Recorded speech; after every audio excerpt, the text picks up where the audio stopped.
다시 돌아올 순 없겠지만 인사는 하고 갈게요. 안녕.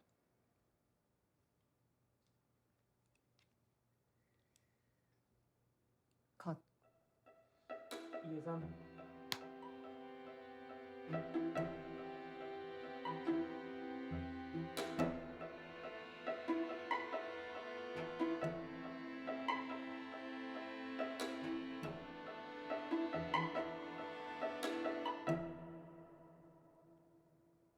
오케이. 오케이입니다.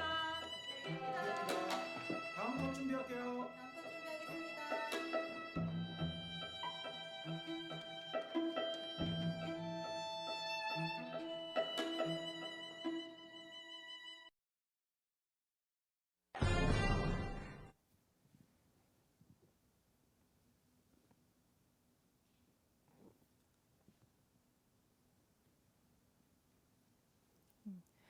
안녕하세요. 제6회 충무로 영화제 감독 주간 살롱드 시네마 감독이 감독에게 묻다 11번째 시간 애비 교환을 찾아주신 관객분들 감사합니다. 저는 오늘 모더레이터를 맡은 감독 김초희입니다. 네. 저희 충무로 영화제는 DGK와 중구문화재단의 공동 주최로 서울특별시, 서울시 중구, CJ문화재단 영화진흥위원회의 후원으로 개최됩니다. 감독님을 모시고 앞으로 1시간 반 동안 영화에 대한 깊은 이야기를 나눠보겠습니다. 애비교환의 최하나 감독님, 신재희 배우님, 조성경 팀장님 만나서 반갑습니다. 각자 간단하게 관객분들한테 인사해 주시면 좋겠습니다. 네, 안녕하세요. 저는 애비교환을 연출한 최하나입니다. 반갑습니다.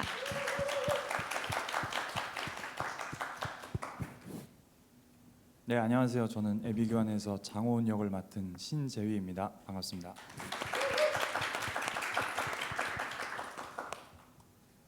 네, 안녕하세요. 저는 애비교환의 홍보 마케팅을 담당했던 홍보 마케팅사 아워스의 조성경입니다.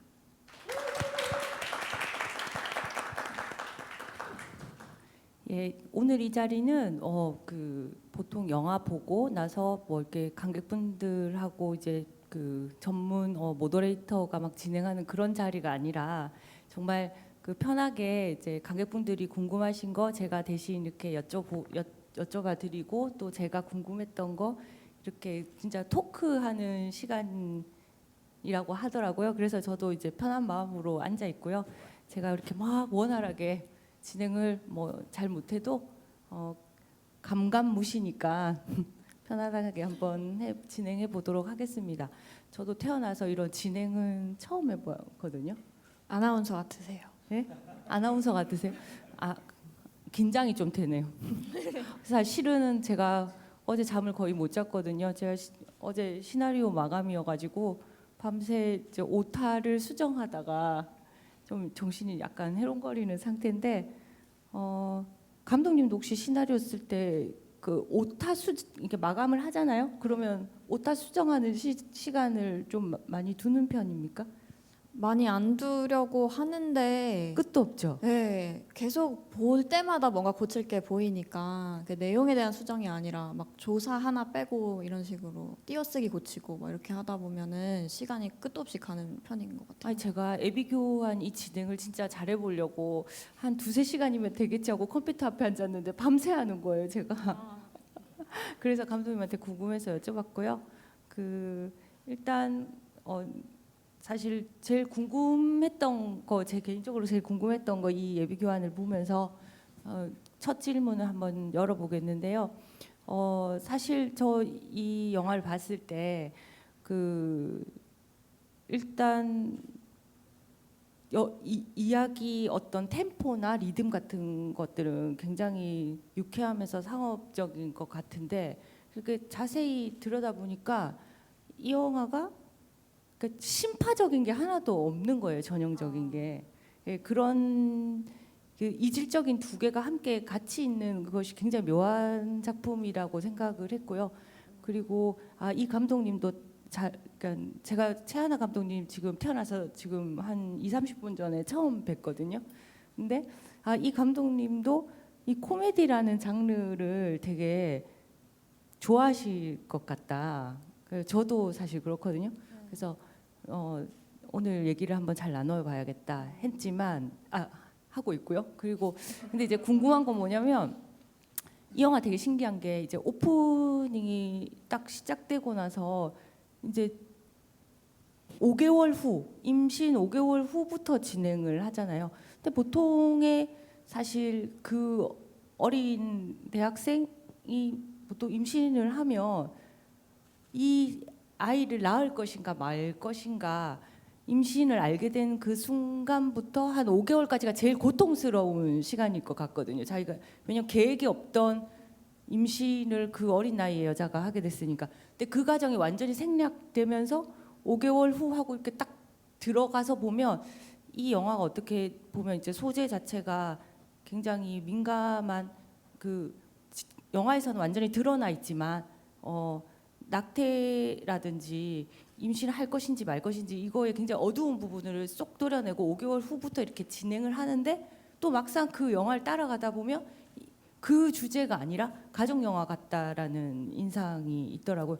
그런 부분이 되게 저는 이제 신선했어요. 그래서 이 영화가 사실 저는 이제 가족 영화로 봤고요. 저는 그랬을 때 이 영화의 이제 원형이 뭔지 되게 궁금하더라고요. 감독님이 이 영화를 처음 구상하실 때 이 영화의 원형이 어디서부터 출발을 해서 이 소재가 사실 임신인데 이렇게 가족 영화로 이렇게 확장된지 그런 부분에 대해서 좀 자세히 얘기를 들어보고 싶다.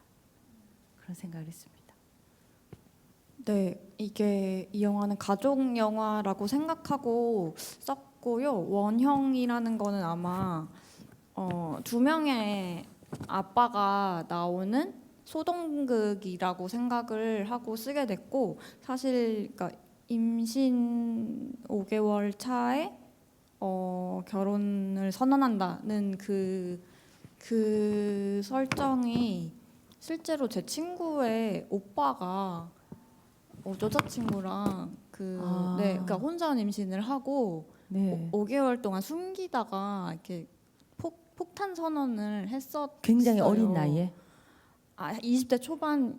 그럼 초반 되게 뭐 충격적이죠. 그 시기에 그렇겠네요. 네. 했어가지고 그게 저한테 되게 좀 인상 깊게 남아 있었던 것 같아요. 근데 이 시나리오는 일단 제가 졸업 작품으로 쓰게 된 장편 시나리오고, 그 시기엔 사실 가지고 있는 게 딱히 뭐 없다 보니까 제 안에 재밌게 기억하고 있던 모든 거를 다 혼합해서 가져다 쓰게 됐던 것 같아요. 그래서 처음에는 가족 영화고 나는 이혼 가정, 재혼 가정에 대한 이야기를 하고 싶다. 그런데 거기에 이제 혼전 임신을 한 여자애가 주인공이라는 게 들어가면서, 근데 감독님이 말씀하신 것처럼 그 생략된 5개월만으로도 사실 영화 한 편이 나오잖아요. 그리고 네, 보통 그런 그렇죠. 이야기를 하고, 근데 그게 아니라 이 영화는 가족에 대한 이야기를 하는 거고, 그 5개월의 시간을 조금이라도 보여주면 이거는 뭔가 다른 영화가 될 것 같았어요. 애를 낳을지 말지라든지 뭐 제가 원치 않는 방향으로 어떤 오해를 살 수 있는 지점들이 되게 많을 것 같았어요. 네. 그렇구나. 네. 그 배우님한테 궁금한 게 있는데 여기 영화에 나오는 사실 배우님이 가장 사실 그 자격지심도 없고 여자를 이렇게 지켜주고 그런 캐릭터인 것 같거든요. 그리고 자격지심이 있는 것 같아요. 역시 저 상대방 부모님들한테. 근데 여기 전반적으로 나오는 남성 캐릭터들이 다 보면 이렇게 기가 센 남자들이라기보다 이제 고분고분한 남자 캐릭터들이 많잖아요. 그 처음 이 시나리오를 받았을 때 그 자신의 그 호운이라는 캐릭터를 어떻게 생각했는지, 그리고 전반적인 느낌이 어땠는지 궁금합니다. 네. 근데 이제 그 처음에 이 대본을 받았을 때도 저는 다행인 게 호은이의 어떤 연애 스타일이 저랑 되게 흡사해서 그래서 저는 사실 어떤 게 막히는 지점이 딱히 있지는 않고 그냥 호은이 이 친구가 나와 굉장히 닮아 있는데 이제 좀 다른 지점이라면 뭐 지금 현재 처한 상황 네. 일테고 어떤 나이나 뭐 그런 게 있어서 그냥 제가 그 나이 때 이런 상황이 벌어진다면 어떻게 할지 이런 고민을 주로 했고 네. 저도 이거를 되게 뭐 이렇게 되게 초반에 찍었던 제가 데뷔를 초반에 찍었던 작품이라 사실 되게 정신없이 찍었는데 아, 그래서 그냥 저는 이제 저와 그런 호은이와 닮아 있는 지점이 있으니까 이걸 최대한 한번 녹여내 보자 네. 해서 그래서 그렇게 생각하고 많이 행동했던 것 같습니다. 네. 아, 실제로도 그런 분. 저 생각나는 에피소드가 있는데 네. 호은이 역은 오디션을 되게 많이 봤었거든요. 아. 근데 오디션 볼 때 첫 장면인 그 누나 같은 사람이 대통령이 돼야 될 것 같아요. 네. 라는 그 부분의 대화 씬을 부탁을 드렸었는데 사실 재휘 씨 말고 재휘 씨 또래 다른 배우들은 이해가 너무 잘 안 된다. 그러니까 왜 이 여자애를 이렇게 좋아하고 왜 이런 행동을 하고 왜 이런 말들을 하는지가 감정이 잘 이해가 안 된다는 얘기를 많이 했었고 재휘 씨는 그거에 대해서 의문을 안 가지는 편이었어요. 그리고 저는 근데 그게 연기에서도 되게 잘 드러난다고 생각했던 게 그 누나 같은 사람이 대통령이 돼야 될 것 같아요를 다른 분들은 되게 애교스럽게 했었어요. 이렇게 웃으면서 네. 애교나 뭔가 유혹하듯이 얘기를 했는데 재휘 씨는 되게 진짜 누나가. 진심을 담아서 아 정말 화면에서도 그렇게 보였어요. 진짜로 누나가 대통령이. 정말, 네, 진심을 담아서 이렇게 눈을 잘 못 마주치고 얘기를 하더라고요. 근데 네. 그렇게 연기한 분이 재휘 씨 말고 없었어서 그때 물어보기도 했었어요. 왜 그렇게 했었냐고 했는데 얘가 이게 진심이라면 눈을 못 마주칠 것 같았다고 해서 이 사람이 진짜 호은이의 자질을 타고난 사람이다. 네. 그런 생각을 그때 했던 것 같습니다. 아 그리고 그 조성경 마케팅 팀장님한테도 궁금한 게 있는데 사실 제가 마케팅 독립 영화 마케팅을 좀 많이 알기는 해요. 제가 그 옛날에 PD 시절에 직접 그 홍보 마케터 분들 의지하면서 홍보를 많이 해봤기 때문에 근데 특별히 이 애비교환을 이제 개봉하고 이제 갈 때 어떻게 보통 이제 재미없는 질문을 낼 수 있는데 마케팅 전략 같은 거 세우잖아요. 그런 개봉 만들어지고 이 영화를 보고 그리고 이제 홍보를 이렇게 해야겠다라는 그런 과정을 간단하게 좀 듣고 싶습니다. 굉장히 포괄적이고 어려운 네. 질문인데 인생은 뭔가요? 이런 거 질문한 거랑 네, 똑같죠. 약간 마케팅 팀장님한테. 저희가 에비규환을 처음 받았을 때는 영화가 아까 말씀해주신 것처럼 가족 영화이면서 또 코미디이면서 어떻게 보면은 되게 상업적인데 또 어떻게 보면 굉장히 독립 영화처럼 보이는 그러니까 굉장히 다층적으로 읽히는 작품이어서 사실 홍보 마케팅 하는 팀의 입장에서 봤을 때 쉬운 작품은 아니었어요. 조금 까다로운 영화였는데 일단은 영화가 굉장히 신선하고 재미있었고 또 후킹한 부분이 분명히 있다고 생각했고 저희가 처음에 영화를 봤을 때 제일 좋았던 거는 일단 감독님의 재기발랄한 면이 영화 제목이나 이제 소재나 스토리에서 잘 드러난다는 점이 있었고 또 배우분들이 이제 제이 배우님을 비롯해서 너무 다 개성 넘치는 캐릭터에 찰떡처럼 잘 붙어 있는 배우들이 완벽하게 캐스팅이 되어 있었고 이야기에 담고 있는 메시지들도 너무 많아서 그런 것들을 중에 어떤 거를 제일 처음으로 보여줘야지 이 영화를 더 좋아해 주실까라는 부분을 가장 많이 처음에는 고민을 했어요.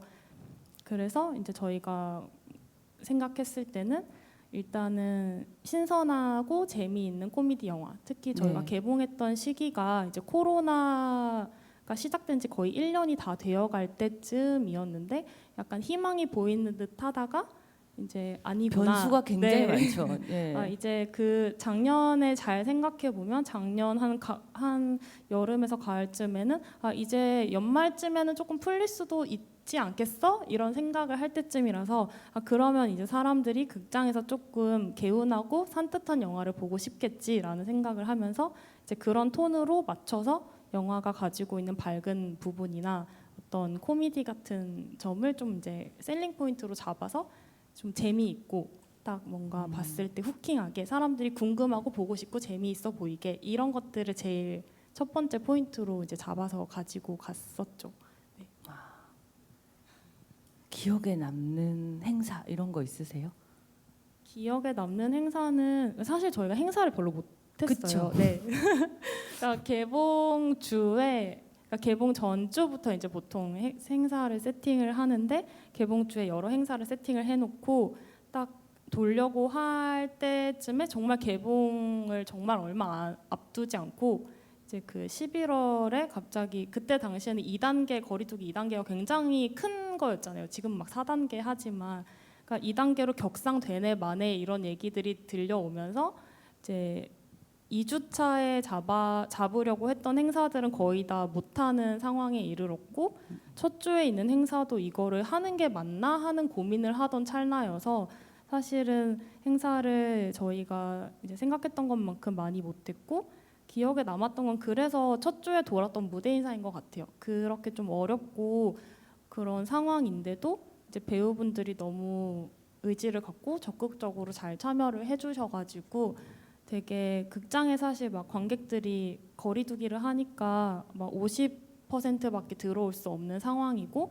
사실은 이제 감독님께서도 해보셔서 아시지만 꽉 찬 관객석을 보는 거랑 정말 몇 들지 않은 관객을 보는 거는 이제 진행하는 사람 입장에서는 약간 기운이 빠질 수도 있는 일인데 그런데도 불구하고 오히려 더 이렇게 기운을 북돋아 주시면서 이런 상황에도 영화를 보러 오는 관객들이 있다는 게 얼마나 기쁘고 감사한 일이냐고 오히려 배우분들이 이렇게 으쌰으쌰 해주셨어요. 그래서 저희는 이제 그 무대 인사를 돌면서 뒤에서 막 울었죠. 그래, 저희는 네 감사해가지고. 그러셨구나.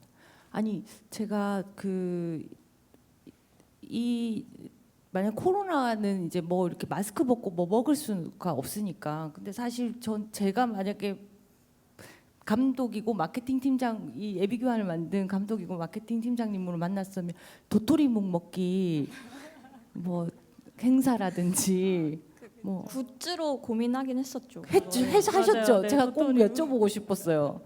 근데 왜 도토리묵일까요? 5개월인 사람한테 임산부가 필요한 영양분이 엽산인가요? 근데 그 엽산이 많이 들어있나? 도토리묵에? 아니 그렇지 않았고 이것도 사실은 또 그러니까 도토리묵에 큰 의미가 있고 그래서 그걸 썼다기보다 토일이가 항상 들리는 어떤 가게가 있고 거기서 1월이를 만나게 됐으면 좋겠다는 생각을 했는데 네. 그럼 얘가 뭘 먹어야 될까를 생각하면서 그러니까 1월이가 김을 이렇게 뺏어서 먹는 네. 그거를 그 설정을 생각했던 것 같아요. 근데 도토리묵을 생각한 거는 그냥 도토리묵을 제가 좋아해서 하게 됐었어요. 사실 이거는 지금도 수- 좋아하세요?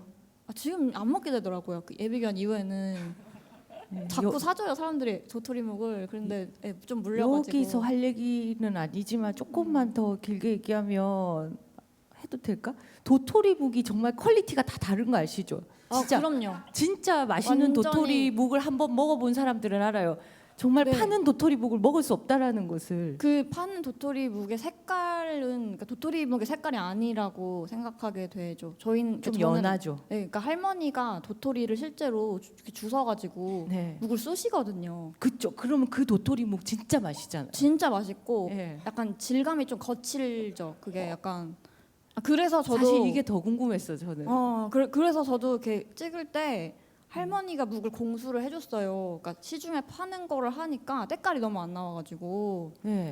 근데 사람들이 그 차이를 아는 사람이 있고 모르는 사람이 있는데 감독님이 알아봐 주시니까 너무 기쁘다. 네, 저는 유학할 때 제가 프랑스에서 잠깐 살았었는데 그때 뽕텐블로라는 숲이 있는데 그 숲에 가면 도토리가 있어요. 근데 이제 프랑스 사람들은 도토리를 안 먹어요.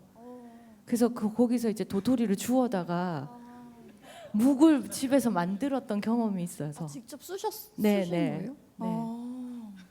정말 참으로 정- 안 됐네요. 정말 프랑스 사람들은 정말 그 맛을 모르고 사는 유학을 거니까. 하면 정말 먹고 싶은 게 많거든요. 생각나면 만들어 먹어야 돼요. 전 떡도 해 먹었는데 집에서. 네, 너무 잡담이 길었고 좀 진지하게 다시 돌아가면 사실 이 영화에서 되게 딱 오프닝부터 시작할 때 되게 이거는 감독님 만나면 꼭 물어봐야겠다 싶었던 게 화면비였었거든요. 그거 여쭤보는 분들 많지 않나요? 2.39대 1로 예. 하는 거요? 예, 예. 아니요 처음 했어요. 네 처음. 저는 이 감독님 왜 그러니까 어떤 영화길래 화면비를 2.35대 1로 시작하나? 왜냐면 감독으로서 2.35대 1은 그 와이드한 화면에 뭔가를 다 채워야 된다라는 저는 약간 그런 그 마음의 부담이 원래 이제 영화를 찍을 때 촬영 감독하고 상의를 그 전에 막 감독님 마음속으로 화면비를 생각하고 있는 감독님들도 계실 거지만 보통 상의를 하면 진짜 2.35대 1은 그냥 제 머릿속으로는 굉장히 이렇게 서정적인 풍경들이 많은 그런 영화에 어울리지 않을까? 그래서 이 영화를 처음에 이런 식의 톤으로 갈 거라고 생각을 못 한 거예요. 제가 2.35대 1 화면비를 보고.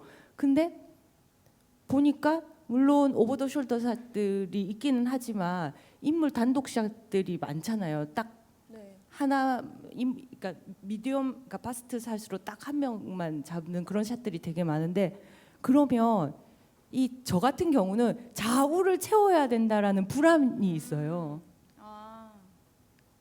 저는 반대로 상하를 채우는 부담이 있어서 그랬던 것 같아요. 그래서 그러니까 그리고 가장 큰 거는 이제 촬영 감독님이랑 그렇게 결정하게 된 거는 저희가 그 배드민턴장에서 때로 나오는 게 그 장도리 씬. 네, 그것도 그렇고 그 여러 명이 가족이 다 같이 모여서 이제 가장 난리를 치는 네, 토요일에 난리를 치는 그것도 구성을 생각해 보면은 수평으로 사람들이 쭉 늘어서 있으니까 그래서 오직 그게 그 씬을 위해서 많이 할애해야 된 그런 건 아니었고요. 그렇지는 않은데 그 장면이 되게 중요했고 나머지는 오히려 이제 돈이 없는 영화다 보니까 집 실내 같은 게 되게 많이 나오는데 그런 거를 그러니까 위아래를 최대한 자르자고 생각을 했었는데 생각하는 것이 이렇게 다르네요.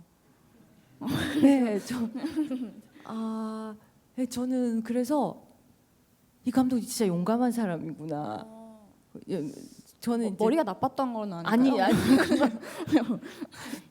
근데 저 오즈 야스지로 감독님을 되게 좋아하는데 사실은 다 어깨를 걸고 막 이렇게 찍잖아요. 근데 이게 오즈 감독님 워낙 좋아하다 보니까 2.35대 1이라도 이렇게 딱 인물 바스트 샷 딱 한 명 단독 샷 보니까 되게 기분이 되게 좋았습니다. 저는. 네. 감독님한테 여쭤보고 그다음에 배우님한테 같은 질문인데요. 이어서 하는 질문인데 캐스팅 어떤 과정 같은 것들 되게 궁금하고 그리고 배우님은 이 리딩을 어떻게 했는지 되게 궁금하고요. 촬영 전에 리딩을 감독님이랑 몇 번 했을까? 한 번 했을까?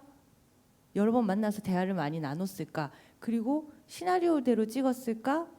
아니면 찍으면서 리허설을 어떻게 했을까? 리허설 할 시간이 없었을까? 뭐 이런 것들 궁금합니다. 캐스팅은 일단 정수정 배우는 이 사람이 독립 영화를 할 거라는 생각을 못 했었는데 그런 의향이 있다는 정보를 알게 되어서 소속사를 통해서 시나리오를 드렸고 그 다음에 배우 본인은 처음에 시나리오를 읽기 전에 그런데 임산부 역이다. 그래서 예? 라고 했지만 그래도 한번 읽어봐라고 해서 본인이 읽고 나서 재밌고 자기 취향이라고 생각을 했었대요. 은근히 코미디를 좋아하는 편이어서 그래서 하고 싶다는 연락을 받고 저는 근데 그러니까 미팅을 하고 나서 좀 확신이 들었던 것 같아요. 그러니까 이 사람이 그 전에 미디어에서 많이 보여줬던 모습들은 되게 차갑고 도도하고 세련된 그렇죠. 그런 이미지 그러니까 좀 얼음 공주 막 이런 이미지로 연기를 많이 보여줬었으니까 근데 저는 그 전에 약간 하이킥 때 연기를 되게 좋아했었어서 그런 감각이 있는 사람이라고 생각을 했었고 그런 기대를 안고 미팅에서 만났는데 실제로 정말 좋았어요. 그러니까 되게 그냥 자연인으로서 모습을 볼 때 이 사람이 토일이를 해야지 훨씬 더 매력적인 캐릭터가 나오겠다는 네. 생각이 들었던 것 같아요. 그렇게 해서 미팅하고 바로 진행을 하기로 했었고 수정 씨랑은 재휘 씨랑은 그러니까 리딩을 아주 여러 번 하진 않았는데 수정 씨는 어쨌든 혼자 그러니까 분량이 제일 많으니까 네. 한 2달간 거의 매주 만나서 주 좋았겠다. 2회씩 진짜 좋았죠. 그래서 정말 부럽네요. 저는 어. 강말금 배우님이 네. 연극도 하고 있었고 그러셨구나. 촬영 전에 몇 번 많이 못 만났던 것 같아요. 시간이 없어가지고. 근데 뭔가 수정 씨랑 저는 이제 둘 다 장편 영화가 처음이다 보니까 예. 둘 다 근데 뭔가 말하자면 메인 롤이잖아요. 그래서 비슷한 두려움이랑 비슷한 그러니까 좀 연대 같은 게 생겨가지고 그래서 둘 다 되게 잘 하고 싶으니까 만나서 리딩도 자주 하고 사실 리딩을 핑계로 만나서 그냥 수다를 떨기도 하고 그렇게 많이 했었어요. 그리고 배우님은 현장에서 그러니까 지금 리딩 얘기는 감독님이 해주셨으니까 현장에서 그 리허설을 그러니까 어떤 식으로 연출하시는지 되게 궁금한. 좀 이런 점이 마음에 안 들었다든지 배우로서 당황스러웠다든지 그런 거 있으시면 그러니까 지금 털고 가시는 게 좋을 것 같아. 당황이라면은 어쨌거나 이렇게 감독님이 가진 어떤 코드가 좀 특수성이 있어서 네. 제가 이거를 이렇게 이해가 안 갈 때가 있긴 하죠. 그러니까 제가 생각하기에 일반적으로 이러지 않을까, 이러면 재밌지 않을까 하고 딱 하면은 감독님은 현장에서 네, 그럼 감독님이 그 표정이 있어요. 이렇게 가만히 있다가 네, 잠시만요 이러고 이렇게 가더니 이제 감독님이 근데 그거 말고 이런 건 어떨까요 하고 제안을 하는데 그 제안이 되게 저한테 엄청나게 신선한 것들이 많거든요. 에피소드들 그러면 안에서. 대본대로 그러니까 대본에서 좀 바뀐 대사들이 유연하게 네, 일단은 리허설을 할 때 배우들한테 한번 이렇게 다 열어주고요. 그리고 나서 이제 뭐 정말 중요한 감독님이 꼭 하고 싶은 얘기나 이런 거는 이렇게 하면 어떨까 이렇게 제안도 하고 어떤 이렇게 막 이렇게 무슨 절대 권력처럼 안 돼 이런 거는 없이 네. 그냥 되게 프리하게 재밌게. 그래서 리허설 할 때 되게 놀듯이 선배님들하고 수정 배우님하고 이렇게 해서 진짜 놀듯이 했거든요. 되게 저희끼리도 웃고 이거 어때? 안 돼요. 이러면 알겠어 이러고 그냥 또 넘어가고. 그래서 정말 되게 가족같이 재밌게. 그래서 리허설 느낌이 좀 안 났어요. 네. 근데 그 배우님이랑 물론 정수정 배우분이 이렇게 상대역이긴 하지만 그 같이 이제 연기해주신 남문철 선배님이나 강말금 배우님이나 특히나 남문철 선배님 같은 경우는 되게 연기 경력이 많으시잖아요. 그래서 되게 주눅들지 않았나요? 저는 일단은 제가 이제 애비교환 캐스팅 됐을 때 전 아예 사전 정보가 없어서 정말 다행이네요. 그래서 그냥 그게 애비교환 진짜 배우로서 부담이 될 때가 있거든요. 선배님들이 그렇게 경력이 많으시면. 그래서 저도 이제 감독님이 제이 씨 이제 리딩을 이제 아내분이랑 해야 된다 해서 갔는데 저도 TV에 봤던 분이 나오니까 저도 이렇게 주눅이 들었죠. 데뷔 초반에 저도 막 신인 시절에. 그리고 또 저의 뭐 아버님 선배님들 다 제가 너무 좋아했던 선배님들이랑 하니까 긴장이 많이 됐는데 근데 제가 그 처음 찍은 씬이 이제 제가 저희 토일이랑 저랑 네. 브리핑하는 씬이 처음 찍은 씬이에요. 제가. 근데 그때 이제 덕문 선배랑 혜진 선배님이 너무 오히려 제가 이렇게 되게 얼어 있으니까 그거 풀어주려고 되게 애를 많이 써주셨거든요. 웃기게. 그렇게 한번 찍고 나니까 좀 다음 촬영장도 편해지고 점점 편해지더라고요. 그래서 엄청 긴장은 했는데 갈수록 너무 재밌게 찍었죠. 그러면 감독님은 신재희 배우님하고 이제 촬영하면서 이게 뭔가 안 풀려서 되게 애를 먹는 신들이 있잖아요. 감독들이요. 그런 순간이 기억나세요 혹시? 안 풀려서 애를 먹은 씬은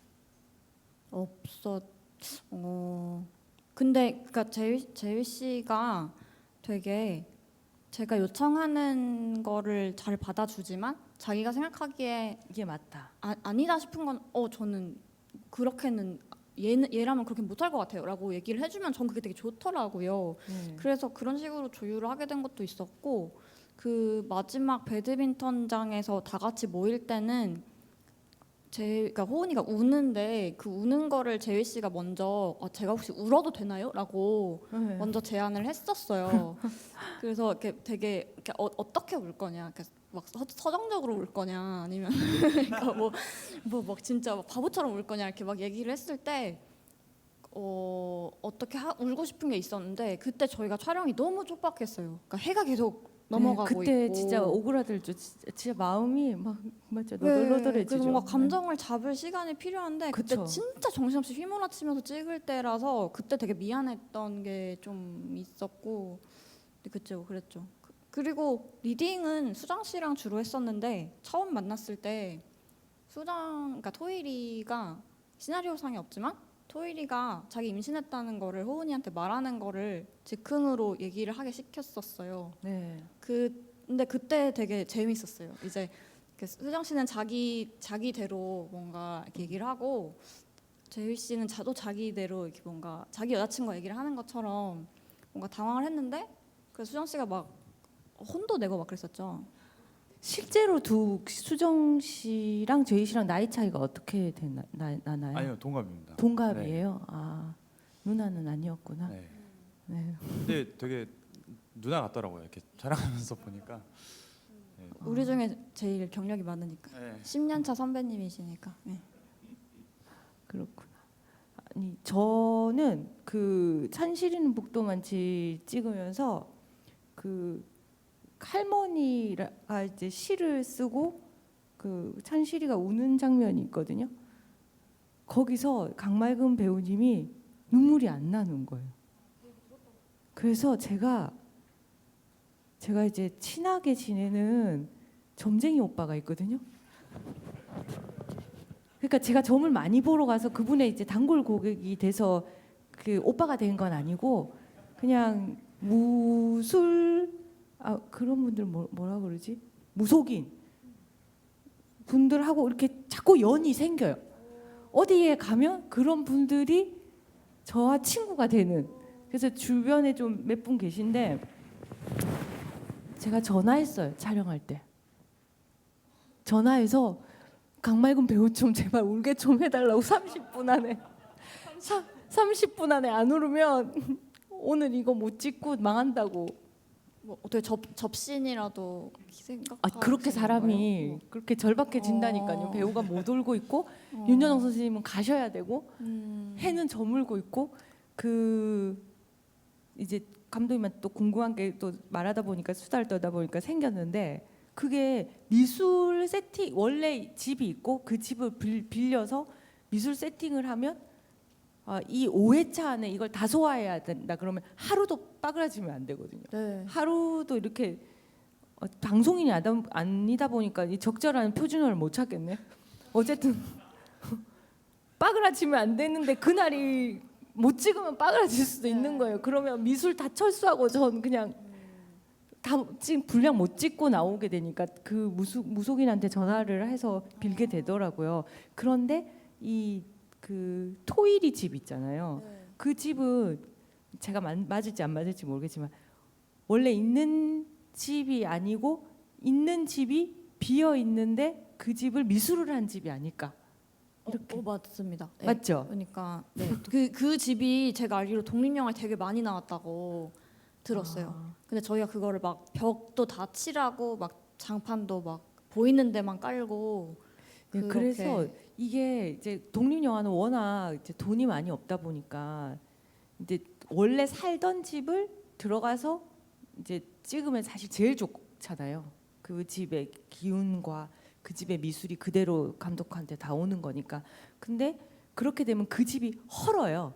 그죠? 아시죠? 영화 찍으면 집이 헐어버리는 거. 그냥 새 집도 낡아버리잖아요.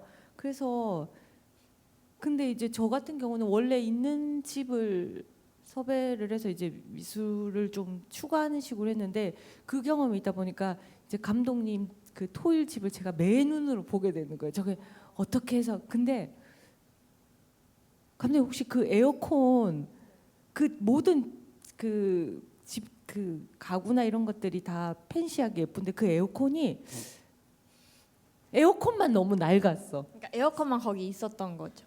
그치, 원래 집에, 있었던. 예, 있었던 거죠. 왜냐면 아실 줄 알았어요. 굉장히 오래돼서 맞아, 맞아. 하얀색이 베이지색이 된 맞아, 그런 맞아. 느낌이더라고요. 약간 노래진 것 같은. 그래서 저 그게 음. 되게 궁금했습니다. 저희도 화면 보면서 아 참 에어컨만 에어컨이 막 눈에 걸리죠. 들어온다 이렇게. 예, 그래서 특히 뭔가 편집할 때. 그러니까요. 그래서 뭔가 뭘 덮을 수도 없고 뭐 그런 고민을 했었어요. 아, 그 어쨌든 토일이의 이제 10대 모습을 보면 정수정 씨가 이렇게 고스 분장하고 나오잖아요. 저 궁금했어요. 감독님이 10대 때 고스 족이었을까? 그러게 지금은 신문 세탁하고 이렇게 앉아 있는데 그 옛날에는 고스 족이 저는 그렇지는 않았고 친구가 그렇지는 고스? 그런 애들이 근데 반에 꼭 한 명씩, 그러니까 두 학급에 한 명씩 정도는 있었던 것 같고, 네, 그래서 그거를 생각을 하게 됐어요. 그냥 그 애들이 꼭 차고 다니는 아이템들이 저는 되게 흥미로웠어가지고 이거 얘기하면 또 저희 팀장님이 네. 조성경 팀장님이 할 얘기가 많으실 것 같은 그 약간 비슷한 그 시대 중고교 시절을 나온 분들은 약간 그때 왜 막 그런 거 듣지 않았냐 이런 얘기를 하게 되더라고요. 네. 그래서 저도 그 기자님들이랑 인터뷰 1대1로 할 때 이제 성경 팀장님이 같이 한번 들어왔던 적이 있어요. 네. 근데 그때 비슷하게 그 취향을 공유했던 기자님을 만나가지고 약간 오프 더 레코드로 온갖 막 밴드 이름들이랑 그때 막 그런 관 모양, 소품들, 네, 관 모양으로 된 막 가방, 이런 것들. 뭐 막 체크무늬 그 후드라든지 막 줄무늬 반 스타킹 이런 것들을 공유를 하면서 되게 흑역사를 떠올리게 되는 그런 시간이 있었죠. 네. 저는 학교 다닐 때 되게 고등학교 시절에 되게 개구져가지고 네. 예, 근데 제가 인터넷으로 찾아봤더니 감독님이 1992년생이시더라고요. 네. 근데 저는 1992년도에 서태지를 좋아하던 사람이었거든요. 그런 거 보면 격세지감을 제가 나이가 너무 들었다. 이 감독님은 앞으로 영화를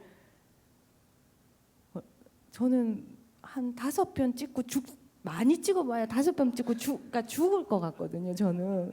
근데 감독님은 절대 이런 건 진심은 아니고 감독님은 5편을 망해도 거장이 될 수 있는 시간이 남아 있다. 그런 생각을 1992년생을 보면서 그런 생각을 떠올렸어요. 근데 그 시간의 문제는 아니잖아요. 거장이 되는 게 막 시간이 주어지면 되는 건 아니잖아요. 47이 되면 그런 생각이 네, 말이 이상하게 흘렀네요. 저는 1월의 존재가 그 영화 속에서 1월의 존재가 되게 신기했어요. 처음에는 얘는 묵집 주인집 애다 이렇게 생각했어요. 근데 자꾸 보니까 주인은 안 나오는데 애가 어디서 불쑥불쑥 들어오잖아요. 그러면 이 시장통이라고 가정했을 때 시장통에 사는 아이구나 그렇게 생각했는데 나중에 아빠 보러 간다고 이렇게 그 토일이를 데리고 가는데 시장통에 사는 애도 아닌 거예요. 제법 좀 거리가 떨어져 있는 데를 데리고 가잖아요. 그래서 얘는 환타지인가? 장국영 같은 존재인가? 애비규환의 그런 생각을 했어요.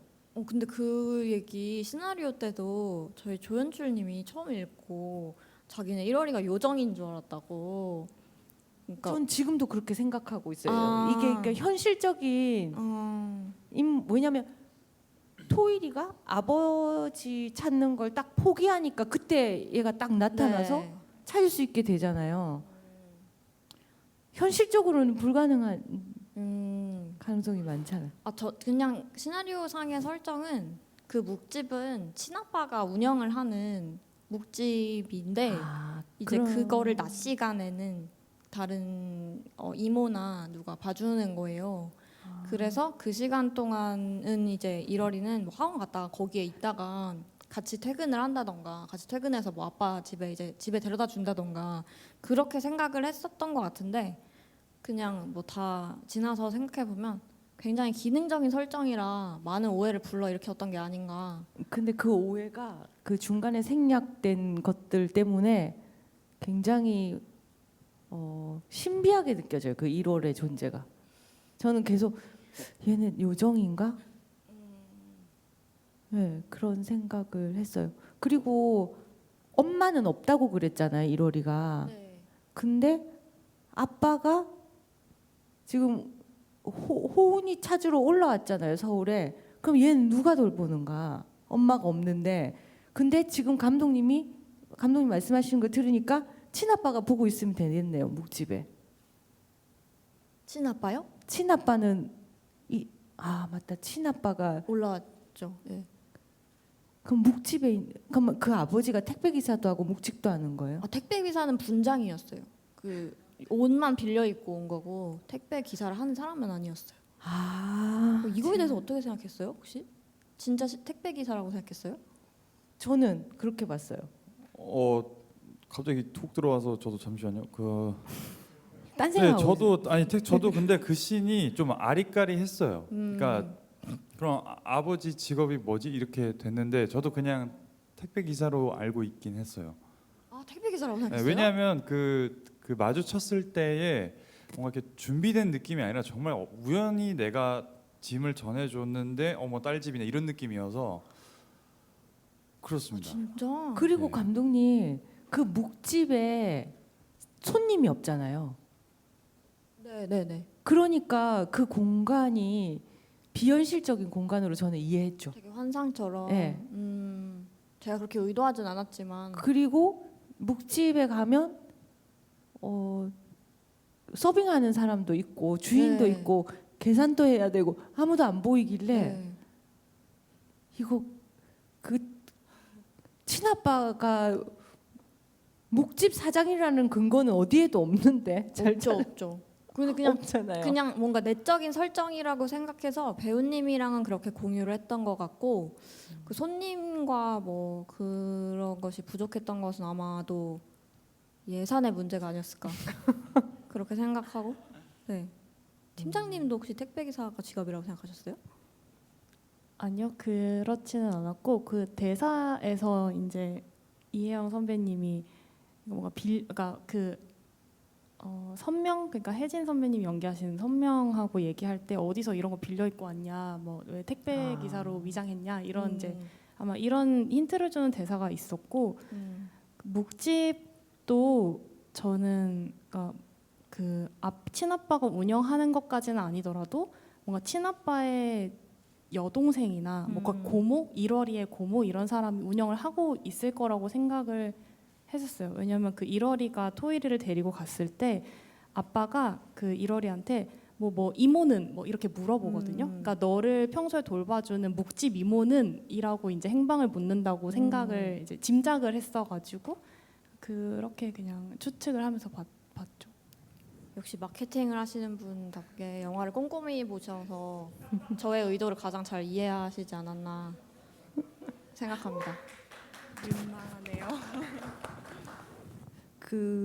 저는 토일이 가족이 호은이를 찾는다고 이제 배드민턴장을 찾잖아요. 그때 이제 배드민턴 동호회 사람들하고 이제 가족하고 이렇게 대치하는 그 씬을 어떻게 찍었는지 좀 자세히 듣고 싶더라고요. 왜냐하면 영화를 이렇게 좀 이렇게 보다 보면 그 씬은 정말 좀 감독으로서 약간 좀 탐나는 씬이기도 하거든요. 그러니까 나도 저렇게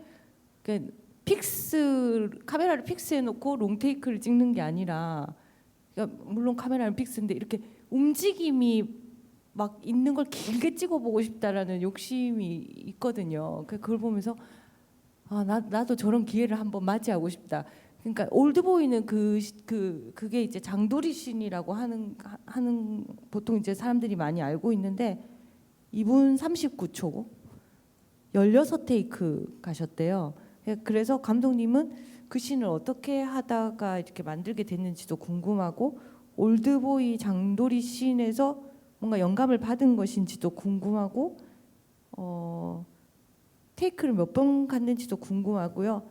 그때 그 상황을 좀 자세히 듣고 싶습니다. 그 씬은 명확하게 저희가 찍기 전부터 장도리 씬이라고 불렀던 씬이었어요. 그 씬이 대화가 너무 많잖아요. 대사가 너무 많아서 그거를 컷을 하나하나 나눴더니 막 뭐 56셋업 막 이렇게 나온 거예요. 그래서 이걸 도저히 소화할 수가 없다. 그럼 어떻게 해야 될까요? 라고 촬영 감독님께 여쭤봤을 때 한 컷으로 갔으면 좋겠다 이렇게 얘기를 하셔서 근데 그러고 나서 이제 장도리처럼 하자, 장도리로 가자라고 하셔가지고 그 되냐, 진짜 되냐고 했는데 자기를 믿어달라고 하셔가지고 믿고 가게 됐고 근데 그 뒤에 이제 배드민턴 회원들이랑 소동이 끝나고 나서 그 소동이 이 가족들 사이에 뭔가 갈등으로 다시 네, 이어지는 그 그쵸. 다투는 씬은 그러니까 다투는 부분은 또 컷이 따로 있었어요. 그 부분은 그래도 좀 감정이 들어갔으면 해서 따로 콘티를 짰었는데 현장에 가니까 롱테이크를 이제 처음 거의 촬영에서 유일하게 해보다 보니까 다 너무 신이 난 거예요. 배우분들이 좋아하죠 롱테이크를. 그쵸. 그래서 특히 연기 이제 안 하니까. 너무 재밌는 거예요. 그러니까 매번 뭔가 다른 요소들이 나오고 하는 게 재미있어서 그 호흡이 너무 좋다 보니까 그냥 이건 쭉 가도 되겠다. 쭉 가고 나서 패닝으로 마지막에 그 사람들을 보여주자고 현장에서 제안을 해가지고 쭉 가게 됐고 저도 그러니까 아마 한 12세 테이크까지는 갔던 것 같아요. 근데 이제 그런 거죠. 뭔가 가면 갈수록 카메라는 좀 더 정교하게 잘 맞아지는데 연기 예, 분위기가 그만큼 안 그렇죠. 뭔가 솟죠. 막 활기가 조금 덜해지는 이제 조금씩 뭔가 서로 위치를 의식하면서 조금 그 맛이 사라지는 게 그러면 느껴져서 몇 번째 테이크가 오케이인가요? 세 번째, 네 번째 그 중에 하나? 일곱 번째, 여덟 번째? 일곱 번째 전이었던 것 같아요. 그거보다는 전에 앞에가 확실히 좀 더 나았고 근데 앞에는 이제 연기가 되게 좋은데 딱 갑자기 이렇게 카메라가 들어왔는데 뭐 기둥에 가린다던가 이런 요소들이 꼭 있잖아요. 네. 테이크마다. 그래서 앞에 연기들이 좋았지만 그거는 못 썼고 한 5, 6번째쯤이 가장 좋아서 근데 그거는 편집실에서 되게 매 테이크를 진짜 여러 번 보게 되더라고요. 그러니까 왜냐면 다 장단이 있어서 그래서 뭔가 뭘 포기해야 될지 계속 생각을 했던 것 같아요. 그러니까 좀 안정적인 촬영을 가져갈 건지 연기를 가져갈 건지 그런 것 때문에 되게 고민을 하면서 선택을 해서 지금 그게 나왔던 것 같아요. 어쨌든 재밌게 잘 네, 봤습니다. 저는. 감사합니다. 그리고 그 토일이가 친아빠와 마지막에 헤어지는 장면에서도 보면 친아빠한테 포커스 안 가잖아요. 그것도 또 되게 궁금해요. 어쩌면 마지막 장면 아빠랑 헤어지는 장면인데 그렇게 특별히 연출하신 의도가 궁금했어요. 그때 첫 테이크는 이제 포커스 플러를 하시는 분이 너무 당연하게 이제 뒤돌아서 가는 배우님한테 맞췄었는데 안 가도 되겠다는 생각이 들었어요. 그리고 그러니까 사실은 콘티를 짤 때 여기서는 이 사람한테 포커스를 안 줄 거야라고 저희가 정해놓고 찍은 건 아니지만 찍다 보니까 여기서 안 주는 게 더 재밌을 것 같아 싶은 씬들이 몇 개 있었거든요. 그 중에 다른 거는 할아버지 할머니가 처음 이제 집에서 대화할 때 할아버지가 앞에 앉아 있고 그 뒤에 토일이랑 할머니가 앉아 있는데 할아버지한테는 한 번도 포커스를 안 줬어요. 그러니까 그렇게 이런 식으로 뭔가 조금 나름의 고약한 그런 장난 같은 걸 좀 찍고 싶었고 마지막에는 근데 확실히 의도를 가지고 뭔가 토이리가 보낸 그 아빠를 보내는 그 심정이 이 영화의 태도랑 비슷했으면 좋겠다고 생각했던 것 같아요. 그러니까 당신은 이제 나한테 내가 기대했던 것만큼 중요하지 않아라는 거를 드러내고 싶었고, 근데 그 포커스 아웃된 지점에 대한 반응이 엄청 많이 엇갈렸어요. 실제로 배우님들 사이에서도 그거는 왜 그렇게 기냐던가 좀 너무했다던가 뭐 혜진 선배가 특히 화를 많이 내셨던 것 같아요. 왜 그건 좀 너무했던 것 같다. 이렇게 뭔가 그거는 약간 친아빠에 대한 애정이 얼마나 다르냐에 따라 다른 것 같기도 하고 뭔가 토일의 의도를 확실히 공감했던 사람들한테는 포커스 안 줘서 되게 좋았다고 딱 집어서 얘기해주기도 하고 그랬습니다. 그게 그 아버지의 처지나 입장을 생각하면 이게 너무 냉정하게 보일 수도 있겠지만 사실 성인이 된다라는 것 속에는 자기 꼭 그 아버지 자체라기보다 자기가 갖고 있었던 자기만의 어떤 상처 그거를 자기가 해결하고 떠나보내고 어떤 한 시기를 이제 접어야 접어야 이제 30대를 맞이할 수 있다고 생각. 그거를 이렇게 어렸을 때 그 이혼해서 받은 상처를 30대까지 가져가는 사람들도 꽤 많아요. 해결이 안 돼서 그런 분들의 심정을 또 제가 또 모르는 게 아니고 그러다 보니까 저도 그 장면이 저는 되게 좋았어요. 저는 하여튼 좋았습니다. 그리고 그 이제 마지막 엔딩 장면 정도만 이제 감독님한테 좀 여쭤보고 이제 관객분들이 저한테 주신 질문을 빠르게 한번 여쭤보도록 하겠습니다. 엔딩 장면이 굉장히 마음에 들었어요. 그 소리는 이 영화를 보신 분들은 다 엔딩 좋다, 엔딩 지금까지 마음에 안 든다는 말 들어본 적 없으셨죠?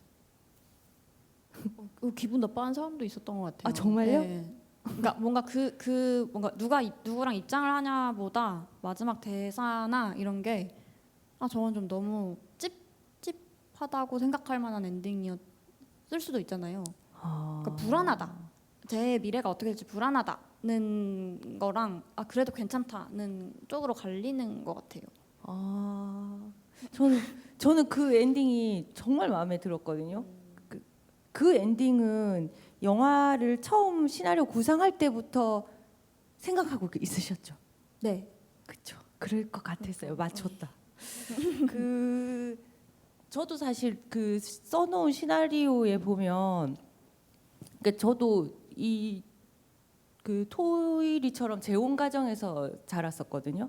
그래서 이 영화를 보는 좀 남다른 애정이 좀 있었는데, 저는 이제 결혼을 안 했지만 제가 결혼을 한다면 저랑 오랫동안 떨어져서 살지 못한 그 제 친엄마는 결혼식장에 올 수 있는 건가 없는 건가에 대해서 되게 혼자 고민을 많이 했던 그런 시기가 있거든요.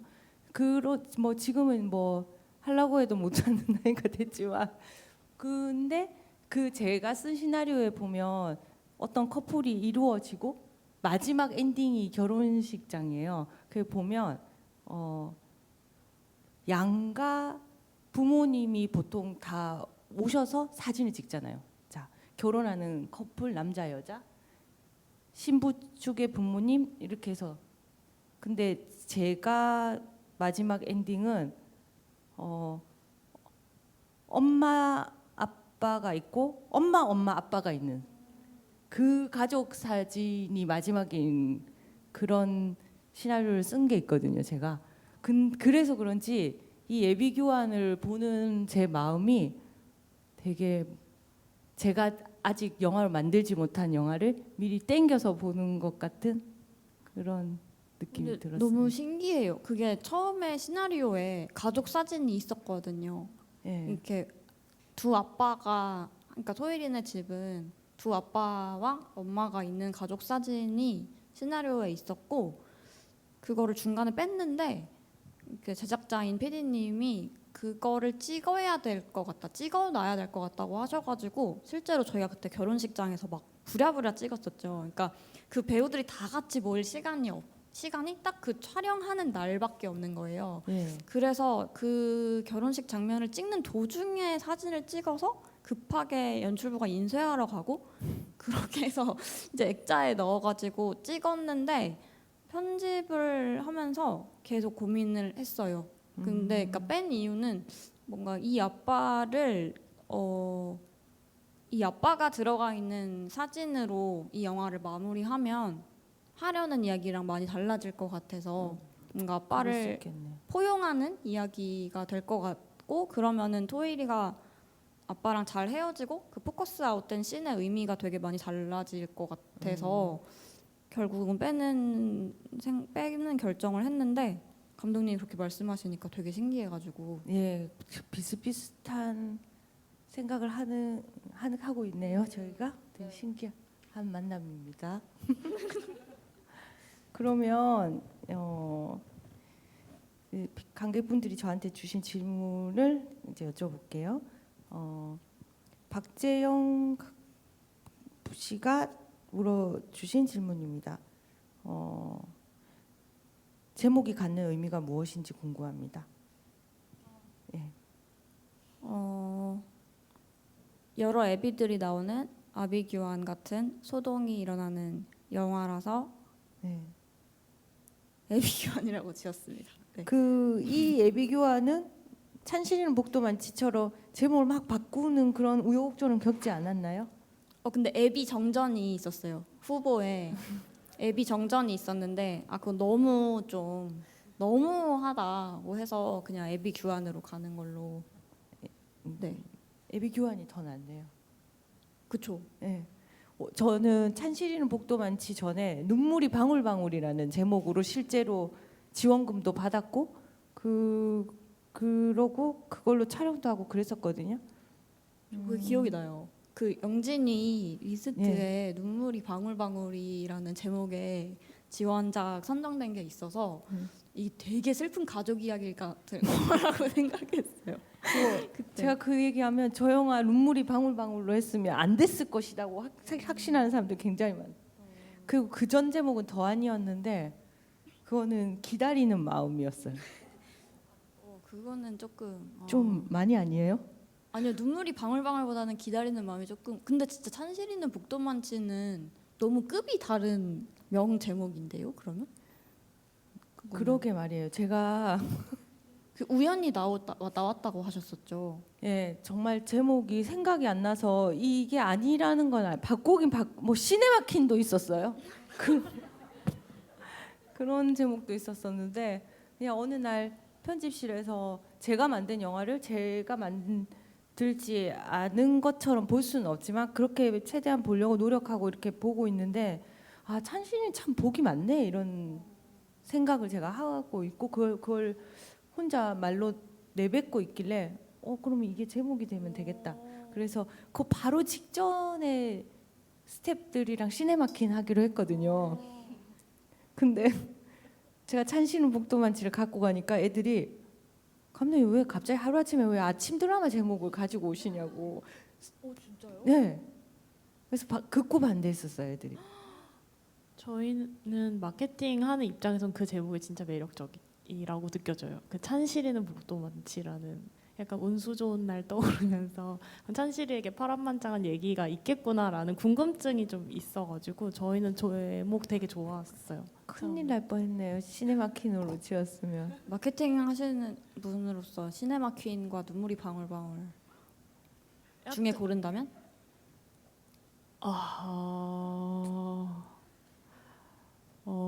두 개 다 오리지널리티가 좀 떨어지지 않습니까?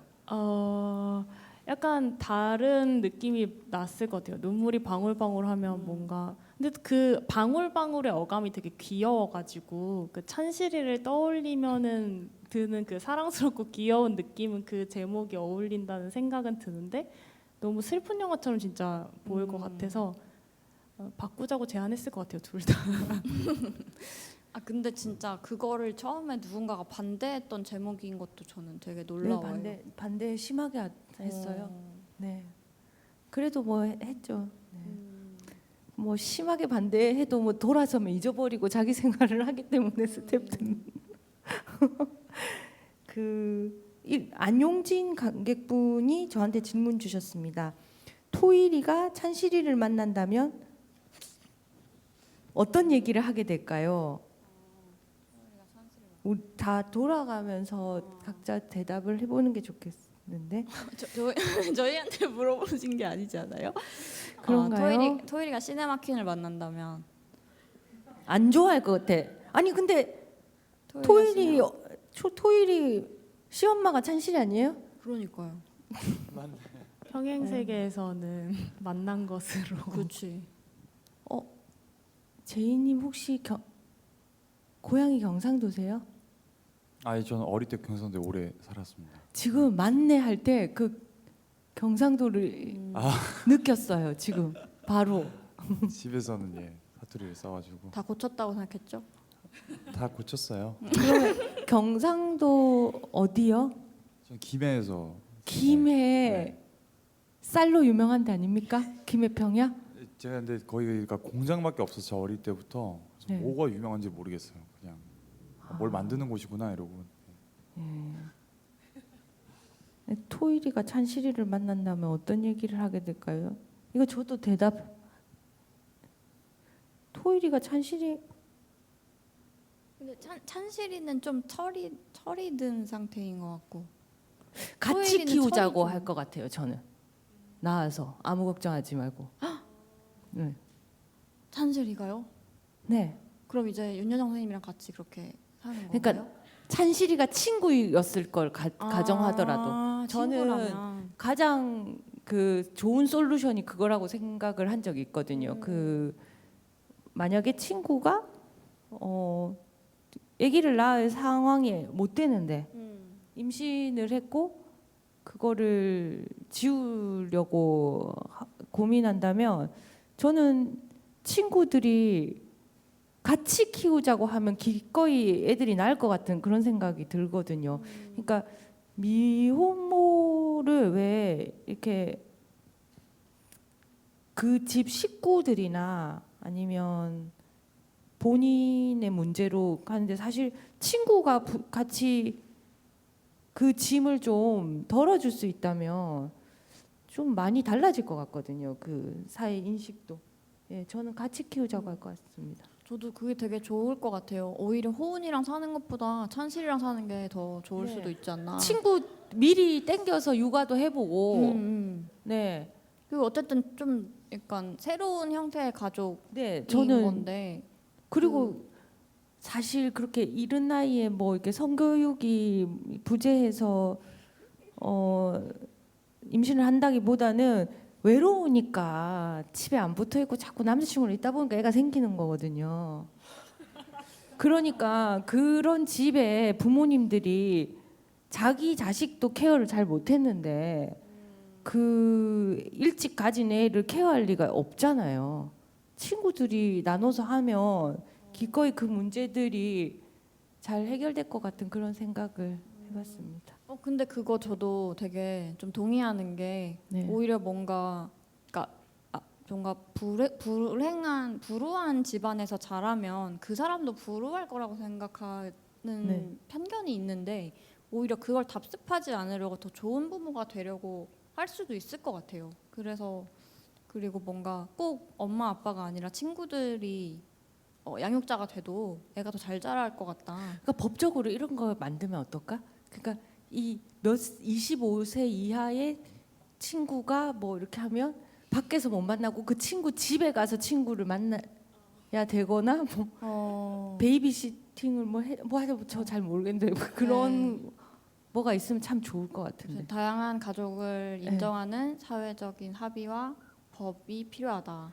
예, 25세 이전에 놀고 싶잖아요. 근데 친구들은 다 바깥에 놀고 있는데 본인은 못 노니까 사이가 더 나빠지잖아요.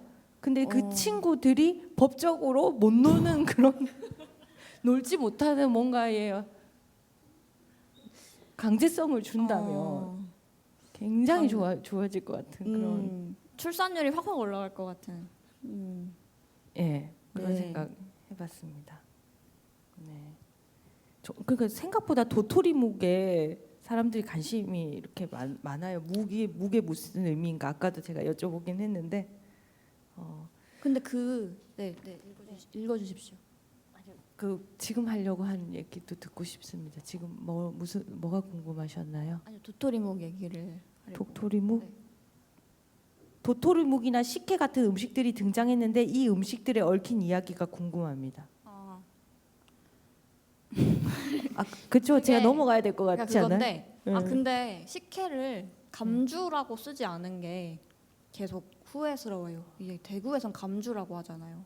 경상도에서 감주 여전히 감주라고 하는 집들이 있죠. 감주 단술 뭐 이렇게 하잖아요. 예, 단술. 저는 그래서 단술. 그것이 그 식당에 붙어 있는 메뉴를 제가 썼거든요. 그 미술 감독님 도와주느라고 그러니까 제가 저지른 실수인 거죠. 그래서 그거를 지금까지 후회하고 있고 예. 그리고 그 도토리묵은 어떤 분이 남겨주신 리뷰 중에 도토리묵 우리네 가족들도 도토리묵과 같다. 단단해 보이지만 아주 물컹하고 잘 부서진다.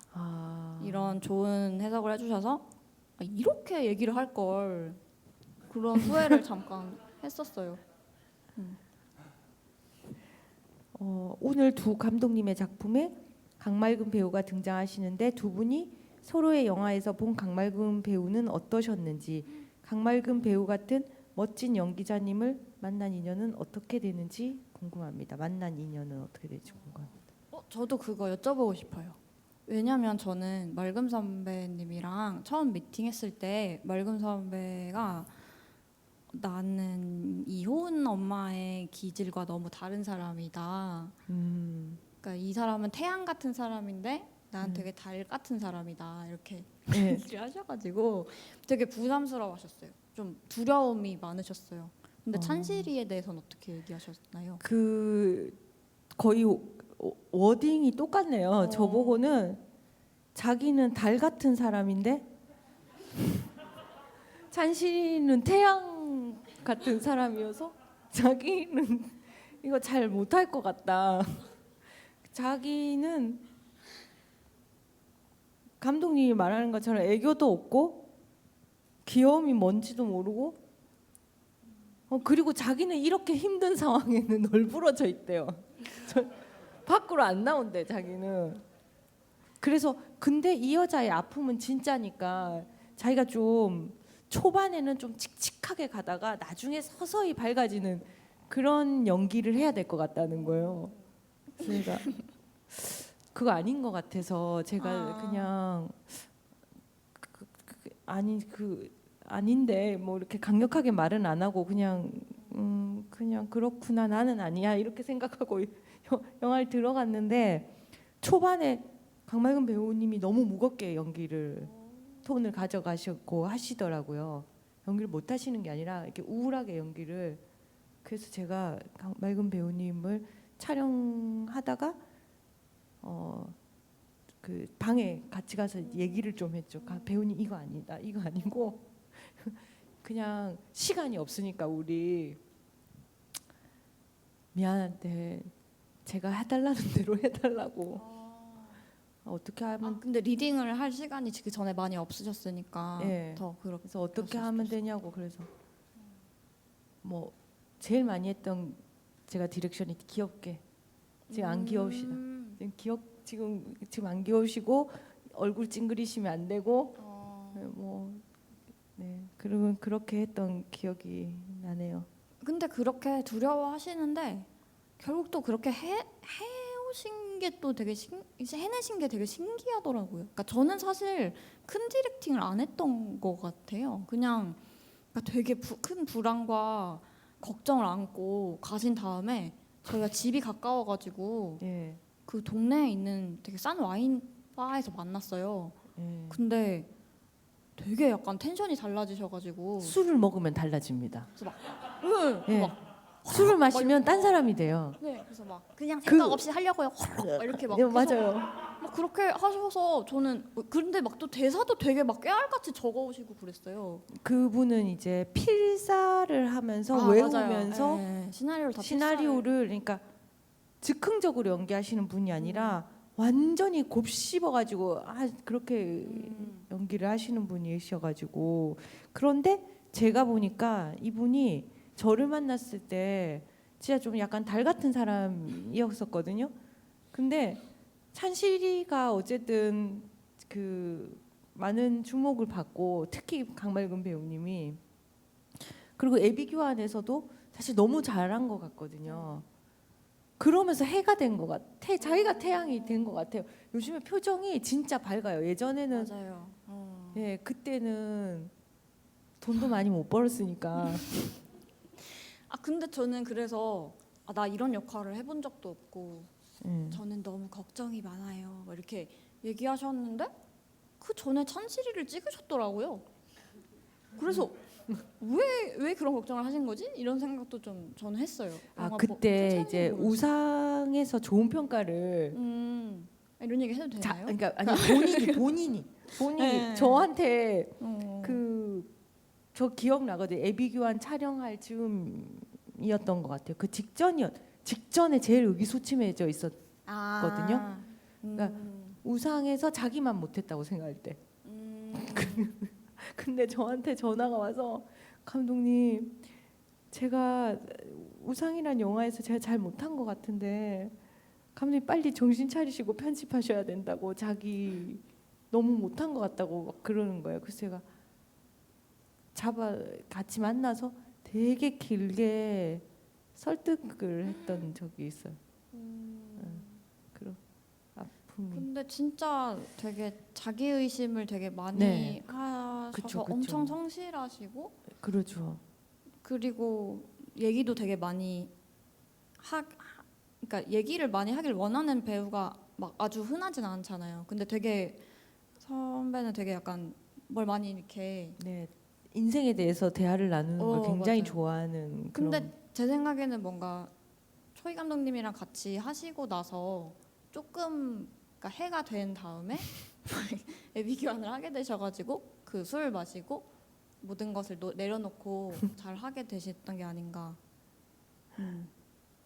또 송전선님이 질문하신 건데요. 전체적으로 코미디 요소가 많아 많이 웃으면서 봤는데 코미디를 잘 살리기 위한 시나리오나 배우 간의 애드리브는 어떻게 조율했나요? 이렇게 물으셨습니다. 어떻게 조율했었나요?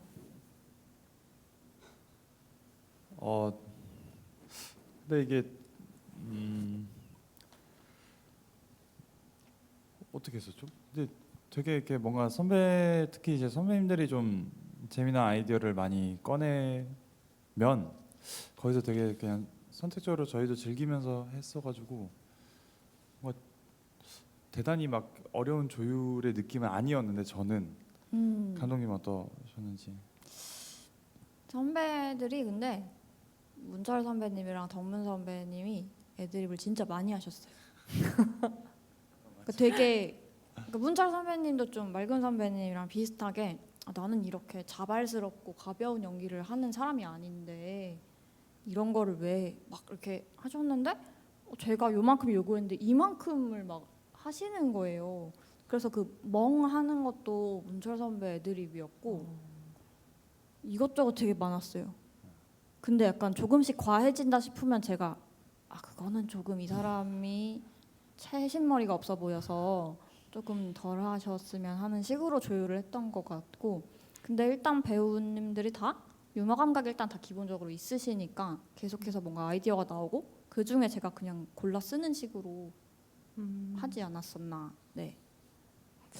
그리고 또 이제 성함을 안 적어주셨는데 김초희 감독님, 최하나 감독님 유쾌하고 희망찬 영화 만들어 주셔서 감사해요.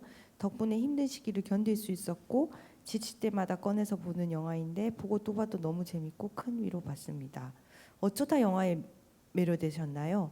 인생에서 처음으로 극장에서 본 영화가 무엇인가요? 인생에서 처음으로 극장에서 본 영화 무엇인가요? 네. 저 되게 시골에 살아서 극장이 없었어요. 그래서 극장을 조금 늦게 가가지고 그러니까 버스 타고 한 막 2시간, 1시간 반 가고 지하철 타고도 막 이렇게 가서 제가 처음 본 거 해리포터 시리즈를 처음으로 극장에서 본 것 같아요. 그러니까 좀 많이 늦게 봤어요. 극장 간 거 자체를. 저는 칠곡에 살았었는데 그래서 극장에서 처음 본 거는 거기 동화백화점이라고 있는데 거기서 하는 101마리 달마시안을 그러니까 어렸을 때 한 6살 뭐 그때쯤에 봤던 것 같고 근데 저는 할머니가 비디오 대여점을 했었어요. 그래서 거기서 그냥 왠지 모르겠는데 그때 어렸을 때인데 그러니까 5살 4살 때인데 그러니까 팀버튼 연출은 아니지만 크리스마스 양몽 예. 그거를 이상하게 되게 많이 봤어요. 저는 그랬습니다. 저는 007이었던 것 같아요. 네, 007을 부산에서 서울에 와서 본 것 같거든요. 근데 이제 예, 그런 기억이 있네요. 007. 재휘 씨는요? 저는 그 포켓몬스터 극장판이 되게 크게 상영을 해서 근데 보다가 울었어요. 너무 생각보다 사운드가 크고 막 너무 레이저가 사실 같아 보여서 그랬던 기억이 있습니다. 포켓몬스터 보고 울었다고요? 극장에서? 예, 그게 좀 극장판은 TV판이랑 다르게 애들이 되게 좀 심오해져요. 사건들이. 아 그리고 맞아. 되게 맞아. 좀 잔인해요. 무섭고. 몇 살 때 보셨는데요? 그게 되게 어릴 때라 아마 유치원 때 뭐 그때일 거예요. 아. 그래서 그때 막 약간 겁먹으면서 막 이렇게 의자 끌어안고 봤던 기억이 그렇습니다. 일단 지금 시간이 얼마 남지 않아서 이게 이제 마지막 질문이 될 것 같아요. 관객분 중에 질문을 다 받아서 다 소개해드렸던 것 같고 이현정 씨가 하신 질문 대답하고 그냥 우리가 일단 해보겠습니다. 호은이네 집에서는 토일이네 집에서의 임신에 대한 반응이 달랐는데 호은이가 딸이었어도 그 반응이었을까요? 호은이 엄마가 아들이라 이런가 했던 말이 생각이 나서요. 네 딸이었으면 완전히 달랐을 것 같고 그쵸 뭔가 되게 속편한 소리를 하는 것처럼 하는 게 아들이라서 그런 게 크고 그거를 자각을 하는 사람들이었으면 해서 맑음 선배한테 그 대사를 부탁을 드렸었던 것 같아요. 네. 딸이면 그렇게 기뻐할 수 없죠. 네. 그렇죠. 일단 고민 많이 되죠. 진짜 예, 저 그럴 것 같아요. 그리고 이분이 이제 스님 스타벅스 커피는 그냥 커피 좋아해서 들고 계신 건가요? 그 스님이 가장 안 들고 있을 법한 것을 소품으로 쓰자고 해서 나온 아이디어들 중에 네 스타벅스 커피를 마시는 걸로 아이스 아메리카노를 마시는 걸로 하자고 해가지고 그렇게 했고 그거 말고 막 드론도 있었고요. 뭐 드론을 날리고 있자 이런 얘기도 있었고 근데 찍기 너무 어려울 것 같아서 그냥 스타벅스 텀블러로 했습니다. 저 그 생각나네요. 갑자기 이건 딴 얘기인데 저도 비디오 가게에서 6년 반 아르바이트를 했었거든요. 대학교 때. 근데 그때 스님이 비디오 테이프를 빌리러 오셨었어요. 근데 스님이 꼭 에로 영화를 빌려가는 거예요. 그래서 예, 비디오 에로 영화 볼 수 있죠. 스님도. 보셔야죠. 즉시공 보셔야 공즉시생 그거를 달래려고 하셨던 아니 게 아닐까. 모든 스님이 그렇진 않죠. 저 이러다가 오늘 매장되는 거 아닙니까? 아닙니다. 저는 이해할 수 있어요. 네. 근데 그 스님 역의 배우가 되게 체격이 좋으시잖아요. 네. 그래서 저 되게 인상 깊었던 관객 평 중에 내가 토일이라면 스님과 사랑에 빠졌을 것 같다. 그래 자기는 그래서 너무 조마조마했다. 토일이가 스님이랑 눈이 맞을까봐 되게 조마조마했다 이런 얘기가 있어가지고 그럴 수 네, 있죠. 그런 얘기를 했었습니다. 요렇게 끝나네요. 그러면 스님으로. 네. 이게 이제 시간이 이제 없어서 제가 이제 클로징 멘트를 하고 이제 관객분들하고 마무리를 해야 될 것 같습니다. 이제 네이버 TV를 통해 생중계되니 남은 프로그램도 많은 시청 부탁드립니다. 영화제 홈페이지 더 cmr.kr을 통해 프로그램에 대한 정보를 확인하실 수 있습니다. 이쪽을 보시면 영화제 굿즈가 있습니다. 온라인 굿즈샵을 통해 굿즈들도 구매 가능하시고요. 그 옆은 저희 영화제에 사랑과 응원을 보내주시는 협찬사 제품들이니 많은 관심 가져주세요. 오후 7시에 새해 전야의 홍지영 감독님과 모더레이터 박현진 감독님, 최임 미술 감독님의 감감모시 있으니 채널 고정해 주시고요. 지금까지 함께 해주셔서 감사합니다.